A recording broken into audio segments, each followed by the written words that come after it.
चलो विद्यार्थी मित्रों, આપણે વિદ્યુત સ્થિતિમાન અને એના પછી એસઆઈ એકમ પદ્ધતિઓ ટૂંક નોંધ લખો એ જોઈશું. બરાબર, 7 એકમ પદ્ધતિઓ.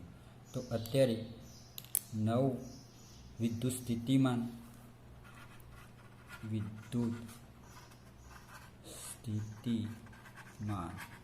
વિશે જોઈશું.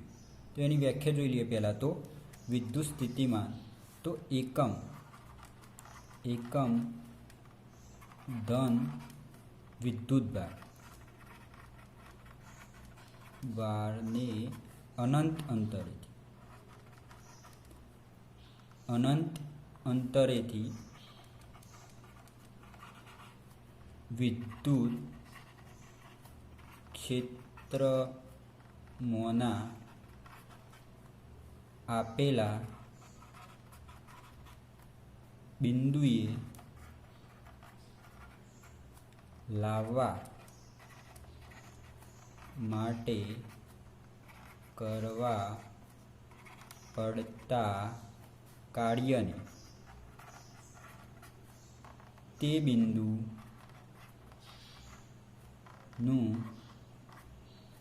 વિદ્યુત સ્થિતિમાન કહે છે.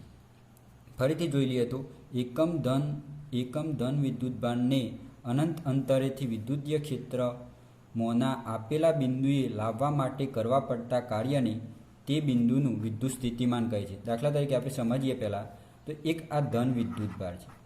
આપણે વ્યાખ્યા પરથી જોઈએ, એકમ ધન વિદ્યુતભારને અનંત અંતરેથી વિદ્યુતીય ક્ષેત્ર, આ જે એનું ક્ષેત્ર છે વિદ્યુતીય ક્ષેત્ર, આ જેનું ધન વિદ્યુતભારનું ક્ષેત્ર છે.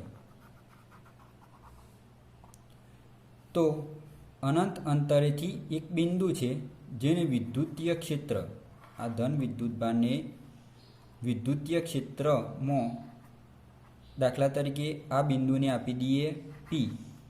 બરાબર, તો આ ધન વિદ્યુતભારને બિંદુ પી વિદ્યુતીય ક્ષેત્રમાં લાવવા પડતા કાર્યને વિદ્યુત સ્થિતિમાન કહે છે. તો આ બિંદુને પીમાં, એટલે આ જે ધન વિદ્યુતભાર છે અને આ પણ ધન વિદ્યુતભાર છે, તો બંને વચ્ચે અપાકર્ષણ થશે.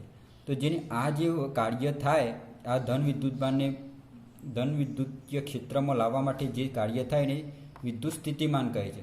તો વિદ્યુત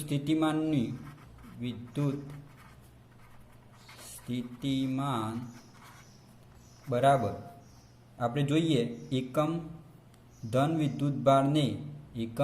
વિદ્યુતભાર. તો એકમ પછી જે શબ્દ આવે એ શું થાય? એકમ પછીનો શબ્દ નીચે આવે. તો વિદ્યુત ભાર ને બીજું કઈ છે? એકમ ધન વિદ્યુતભાર ને કાર્ય. શું બીજી કઈ ભૌતિક રાશિ છે? કાર્ય. બીજી કઈ ભૌતિક રાશિ? કાર્ય. તો ઉપર કાર્ય. તો શું થાય? વિદ્યુત સ્થિતિમાન બરાબર કાર્ય ભાગ્યા વિદ્યુતભાર. તો કાર્યનો ઓમેગા અપોન ક્યુ વડે દર્શાવવામાં આવે છે. બરાબર, તો હવે વિદ્યુત સ્થિતિમાન, જ્યારે વિદ્યુત સ્થિતિમાન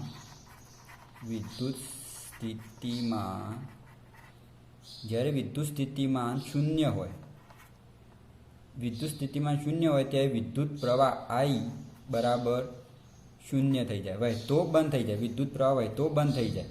આપણે શું જોઈ ગયા કે V બરાબર IR, ધોરણ 9માં સૂત્ર જોઈ ગયા. હવે આનું પહેલાં એકમ જોઈ લઈએ. તો એકમ જોઈએ તો કાર્ય બરાબર, કાર્યનો એકમ જૂલ અને વિદ્યુતભારનો એકમ કુલમ.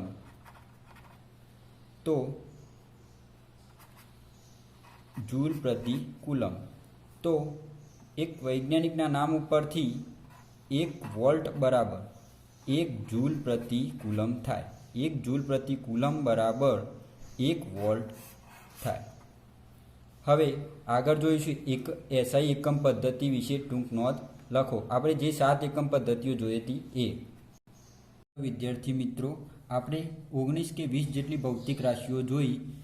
હવે એ ભૌતિક રાશિ 2 કે 1 માર્કમાં પૂછાશે. હવે આગળનો ક્વેશ્ચન જોઈએ તો એસઆઈ એકમ પદ્ધતિ વિશે ટૂંક નોંધ લખો.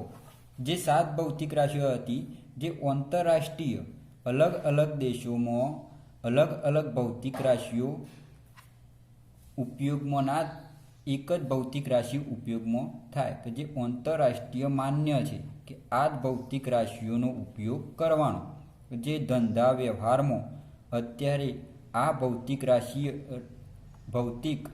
રાશિઓનો ઉપયોગ થાય છે. તો ચલો જોઈએ. તો એસઆઈ એકમ પદ્ધતિ વિશે ટૂંક નોંધ લખો. આ રીતે ક્વેશ્ચન આપેલો હોય 1-2 માર્કમાં. તો ભૌતિક રાશિ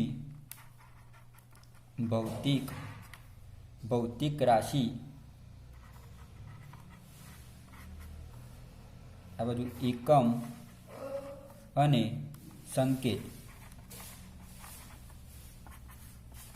તો પહેલી ભૌતિક રાશિ જોઈ છે આપણે દર, જે કિલોગ્રામમાં મપાય છે.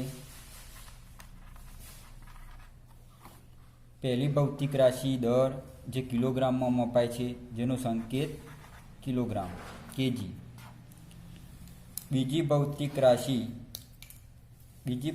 રાશિ કે જેને અંતર, એ પણ આપણે જોઈ ગયા, જે મીટર, જેને સ્મોલ m વડે દર્શાવવામાં આવે છે. ત્રીજી ભૌતિક રાશિ સમય, જેને સેકન્ડમાં મપાય છે, જેનો સંકેત સ્મોલ s. ચોથી ભૌતિક રાશિ આપણા માટે નવી છે. ચોથી ભૌતિક રાશિ થર્મોડાયનેમિક, તાપમાન, જેને કેલ્વિન કે વડે દર્શાવવામાં આવે છે, કે જે તાપમાન છે એ જે તે પદાર્થની ઉષ્માનો એક જથ્થો છે.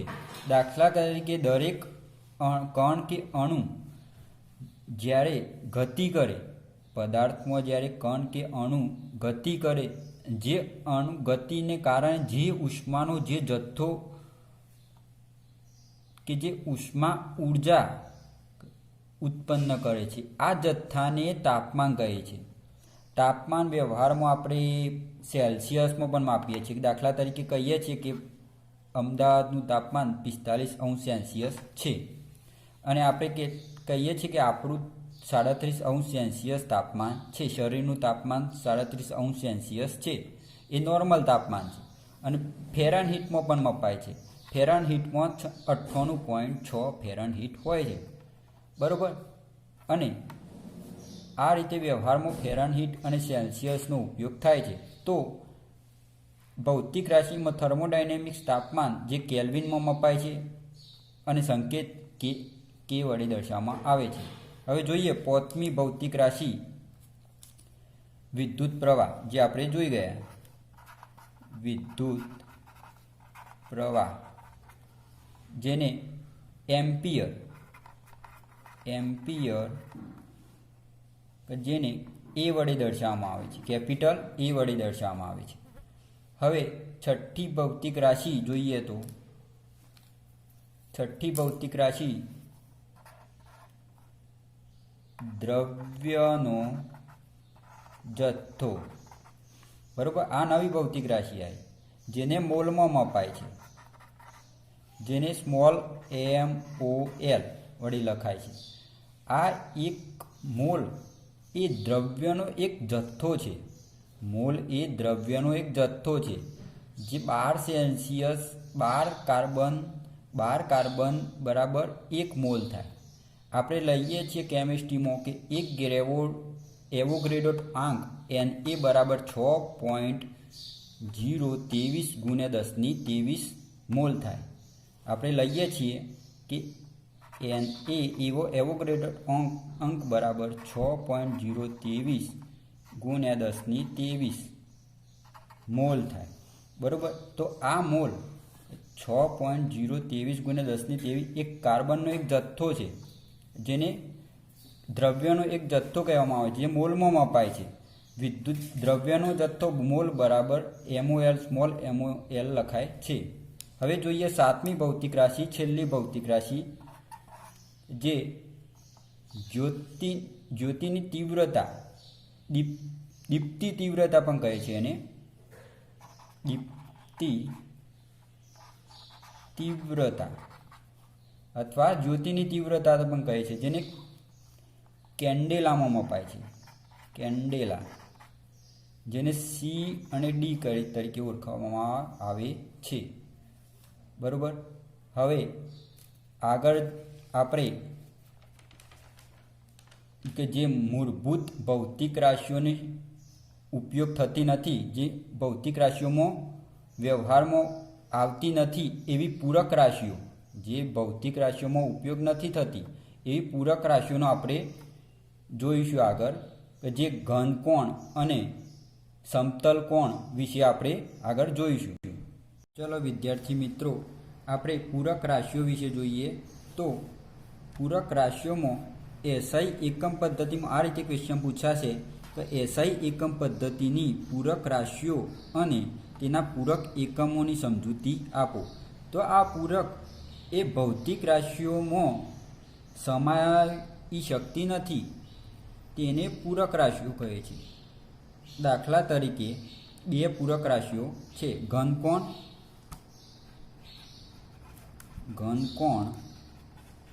તો જેને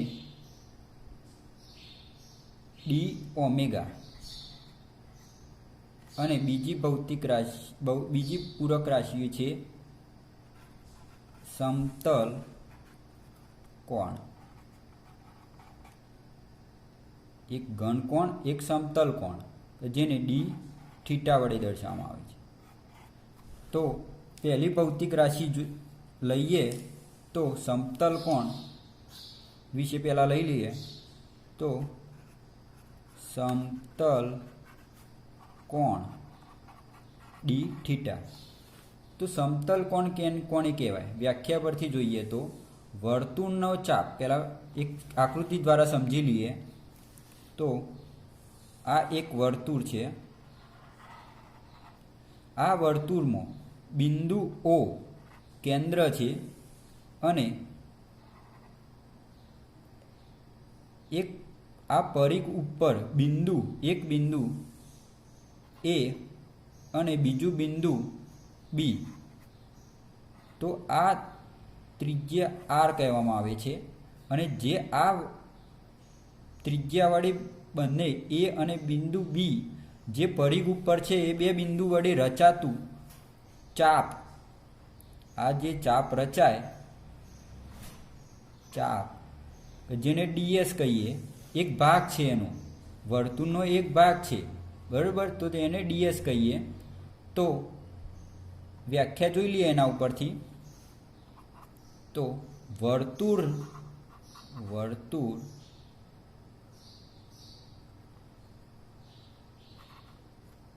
ના ચાપ DS, વર્તુળના ચાપ DS અને ત્રિજ્યા R ના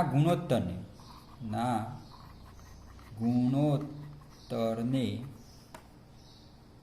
સમતલ કોણનો d થીટા કહે છે. સમતલ કોણનો d થીટા કહે છે. હવે એનું સૂત્ર બનાવીએ વ્યાખ્યા પરથી. તો સમતલ કોણ d થીટા બરાબર ચાપ, વર્તુળના ચાપ DS અને ત્રિજ્યા R ના ગુણોત્તરને. તો વર્તુળનો ચાપ અને ત્રિજ્યા R, તો શું થશે? ચાપ ભાગ્યા ત્રિજ્યાનો ગુણોત્તર થઈ ગયો. તો ચાપ AB, બરાબર, ચાપ AB ભાગ્યા ત્રિજ્યા R. તો આપણે ચાપ AB બરાબર શું લીધું છે? DS. તો DS/R. બરાબર. આ સ્મોલ નાનો s છે. બરાબર, સ્મોલ s. હવે ખૂણો આપેલો છે એ રેડિયનમાં માપાય છે. આ જે ખૂણો છે, આ જે ખૂણો રચાય, આ ચાપના કારણે જે ખૂણો રચાય જેને ડી થીટા કહે છે, આ જે ખૂણો રચાય જે ડી થીટા કહે છે, જે સમતલ કોણનો ડી થીટા કહે છે, બરોબર. તો આ એ રેડિયનમાં મપાય છે, આ ખૂણો છે એ રેડિયનમાં મપાય છે.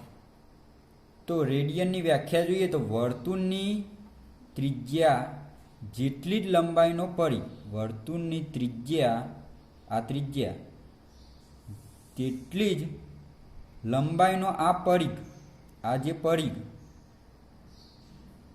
વર્તુળની ત્રિજ્યા જેટલી જ લંબાઈનો પરિઘ પરના આપેલા ચાપને તે કેન્દ્ર સાથે આંતરેલા સમતલ કોણને, આ જે સમતલ કોણને રેડિયન, 1 રેડિયન કહે છે, જેને 1 રેડિયન કહે છે. હવે 1 રેડિયનને RAD વડે દર્શાવવામાં આવે છે, સંજ્ઞા RAD વડે દર્શાવવામાં આવે છે. આ મહત્તમ સમતલ કોણ એ 2π રેડિયનમાં હોય છે. મહત્તમ સમતલ કોણ 2 રેડિયનમાં હોય છે. ફરીથી જોઈ લો સમતલ કોણ. તો સમતલ કોણ વર્તુળ ચાપનો ds અને ત્રિજ્યા r ના ગુણોત્તરને સમતલ કોણ ds કહે છે. આ ds અને ત્રિજ્યા r ના ગુણોત્તરને સમતલ કોણ કહે છે, ડી થીટા કહે છે. જેને આ ડી થીટા બરાબર ચાપ, આ ચાપ ભાગ્યા ત્રિજ્યા, જે AB ભાગ્યા r, જે AB બરાબર ds અપોન r. તો એ રેડિયનમાં મપાય છે, આ જે ખૂણો છે એ રેડિયનમાં મપાય છે. તો આ મહત્તમ સમતલ કોણ, આ સમતલ કોણનો મહત્તમ ખૂણો છે એ 2π રેડિયનમાં હોય છે. હવે આગળ જોઈએ તો ઘનકોણ વિશે જોઈએ. તો વિદ્યાર્થી મિત્રો, ઘનકોણ વિશે આપણે જોઈએ તો સમતલ કોણ વિશે તો જોઈ ગયા. હવે ઘનકોણમાં એટલે કે આપણે પેલા આકૃતિ દ્વારા સમજીએ. આ એક વર્તુળ છે, વર્તુળ એટલે દડો, બરોબર. આ એક દડો છે, આપણે જે વોલીબોલ રમીએ છીએ એવો દડો છે. અંદરથી પોલો ગોળાકાર દડો છે. આ ગોળાકાર દડાની ઉપર આ કેન્દ્ર O અને એની ઉપર એક ક્ષેત્રફળ,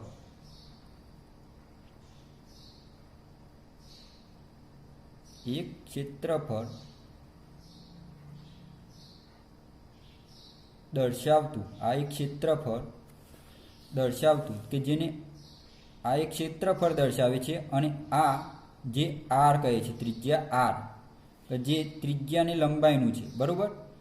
આ જેટલી દરો ત્રિજ્યા ધરાવે છે એટલી જ ત્રિજ્યાનું આ એક ત્રિજ્યા ધરાવે છે r. આ કેન્દ્ર O, બરોબર. આ બાજુમાં સાઈડમાં એક આકૃતિ દોરી દઉં, બરોબર. આ રીતે એક દરાની ઉપર એક ક્ષેત્રફળ દર્શાવતું એક આ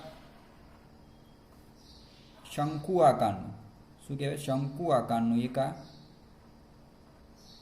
છે, જેને આ ડી ઓમેગા, બરોબર. આ ક્ષેત્રફળ ડીએ. તો આ ગોળાની ઉપર એક ક્ષેત્રફળ દર્શાવતું આ એક શંકુ છે કે જેને સમતલ, આ જે ખૂણો રચાય છે જેની ઉપર એને ઘનકોણ કહે છે, બરોબર. તો આપણે વ્યાખ્યા જોઈ લઈએ પહેલાં કે ઘનકોણ ઓમેગાની વ્યાખ્યા શું છે. તો ગોળાના કેન્દ્ર ઓની સાપેક્ષે, ફરીથી જોઈએ તો વ્યાખ્યા અહીંયા લખી દઉં છું. ગોળાના કેન્દ્ર ઓની સાપેક્ષે આ ઓની સાપેક્ષે પૃષ્ઠ પરના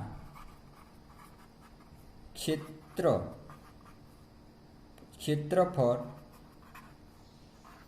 ડીએ, આ ક્ષેત્રફળ ડી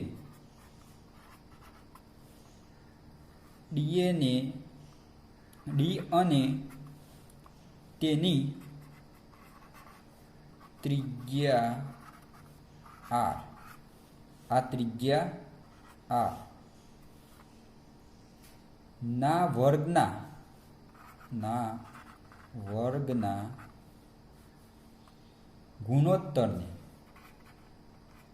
ગુણોત્તરને ઘનકોણ, કે જેને ડી ઓમેગા વડે દર્શાવવામાં આવે છે, કહે છે. આ જે ખૂણો રચાય એને આપણે પહેલામાં સમતલ કોણમાં રેડિયનમાં કહેતા હતા, અને ઓને સ્ટેરેડિયમ,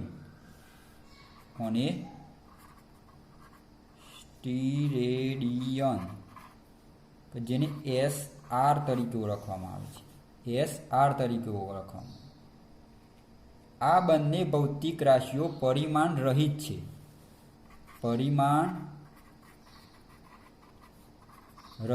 છે, આ ભૌતિક રાશિ પરિમાણ રહિત છે.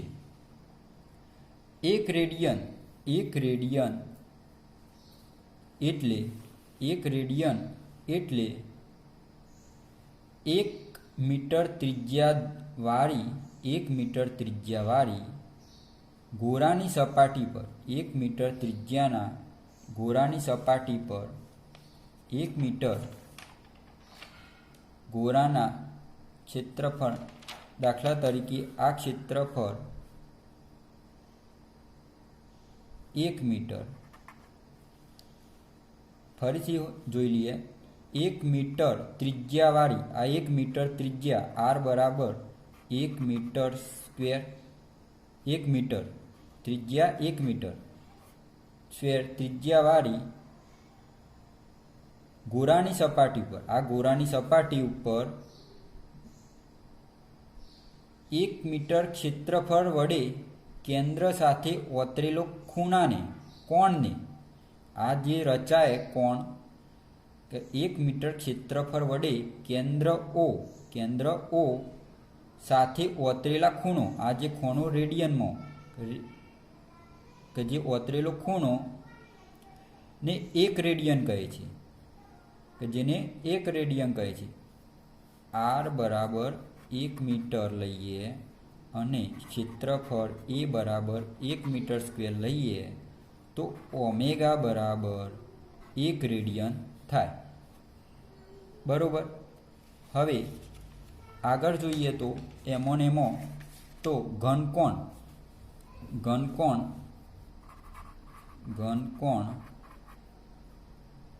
બરાબર ક્ષેત્રફળ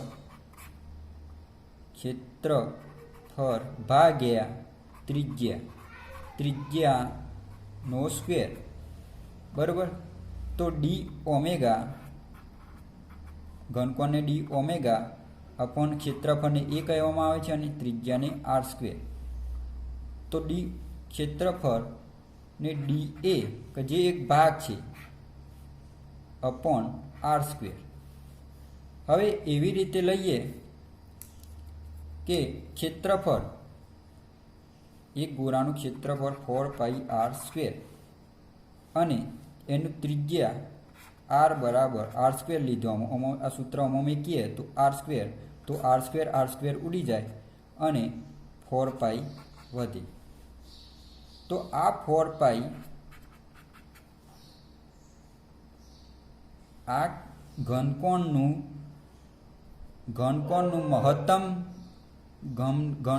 મહત્તમ રેડિયન એ 4π રેડિયન છે. જે મહત્તમ રેડિયન એ 4π છે. આપણે જોયું એ જ પ્રમાણે મહત્તમ SR વડે તરીકે ઓળખવામાં આવે છે, રેડિયન SR તરીકે. તો SR નો